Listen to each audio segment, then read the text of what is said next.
Hey everyone, and welcome to another Pac-Man themed Retrogears video. And yes, it's about yet another handheld Pac-Man clone. How many damn Pac-Man games have you got, I can hear you all ask. Well, this is the last one, I promise, at least for a while. The next Retrogears will be about something else. Anyway, this game is called PacMan, and it's a game I owned as a kid, and I remember I played it a lot.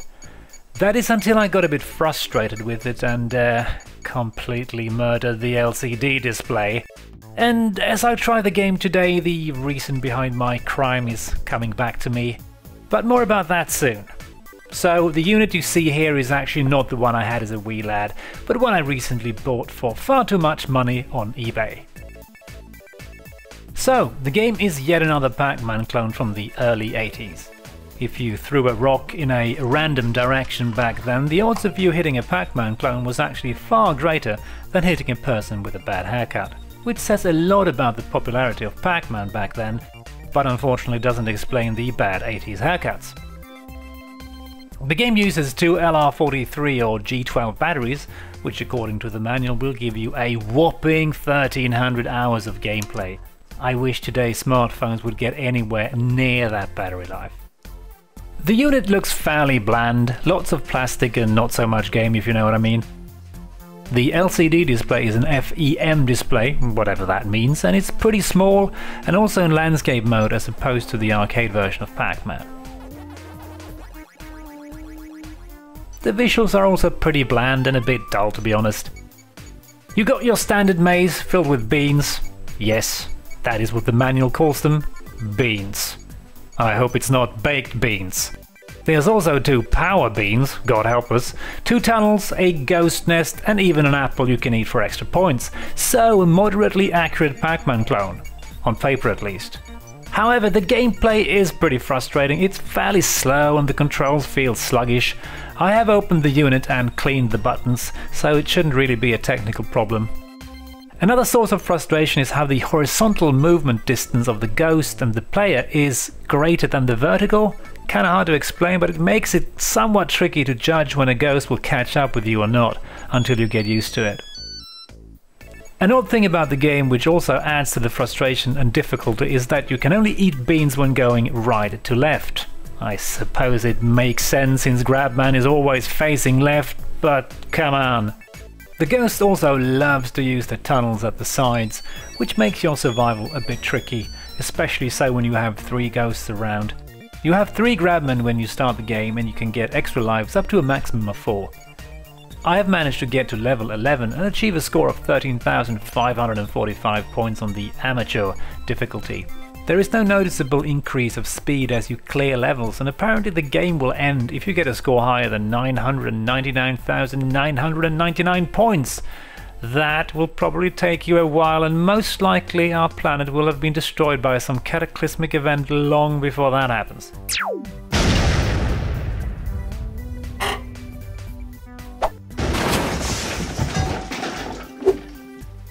The game has 2 difficulty levels, amateur and pro. And the only difference according to the manual is that there will be 3 ghosts chasing you instead of 2 on the pro level, making the game quite a lot harder. The AI of the ghost seems a bit random. Sometimes it feels like they are just hanging out, but since the maze is pretty small, it is fairly hard to tell what their plan really is. So, regardless, the ghost AI gets the job done. Interestingly enough, if you just start a game and not move your PacMan, the ghost will never be able to find you. And after about 4 minutes, it's game over.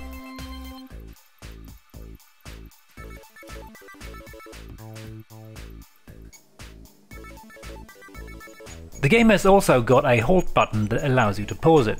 Great if the phone rings, or if you feel like taking a moment to rage about the sluggish controls. You son of a flying... Interestingly enough, the game will reduce your score with 1,000 points if you use the halt button. And yes, of course, the game has got a built-in watch. That even displays seconds. Ooh, posh.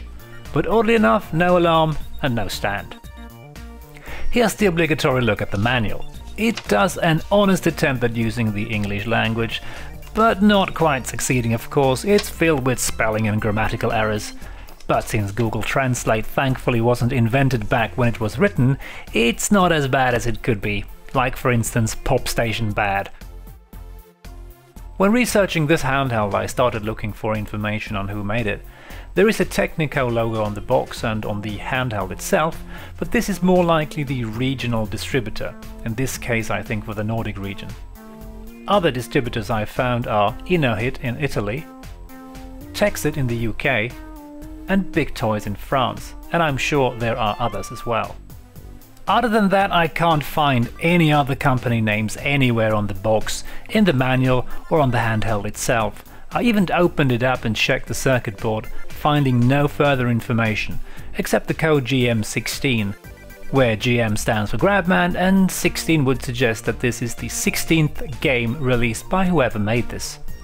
Checking various handheld gaming websites, many claim that this game was made by the Japanese company Matsushima, whereas a few list the manufacturers unknown. The reason why some claim Matsushima is probably because it says Game Time on the box. They had a similarly named series of handhelds called Game and Time, but this is not the same series, not the same logo, and they most likely have nothing to do with each other. Another fact that supports this is that it says Made in Taiwan on the back of the game, whereas games released by Matsushima has a Made in Japan written on them.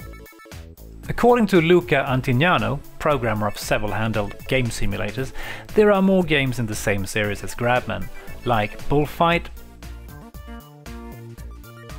Astro Destroyers, Shark Attack, and apparently up to 25 games in total. They're all made in Taiwan and by the same unknown producer.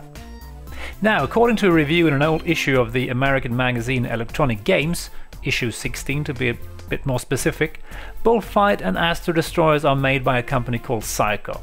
Luca also confirms that there's at least one copy each of Shark Attack and Bullfight that has the Psycho logo on it. Psycho is a Taiwanese company that produces photographic accessories. They are still around today actually.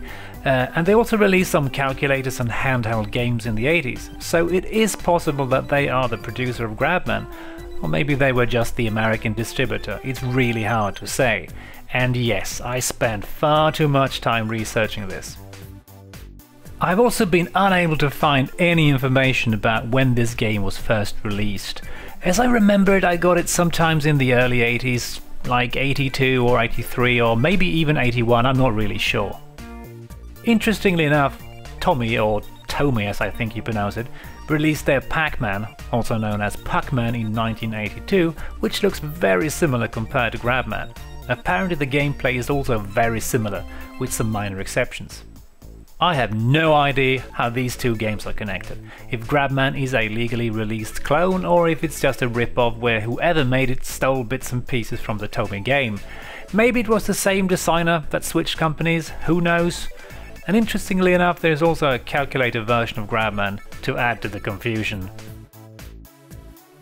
This game hasn't really aged very gracefully, and I remember it as being more fun than it is.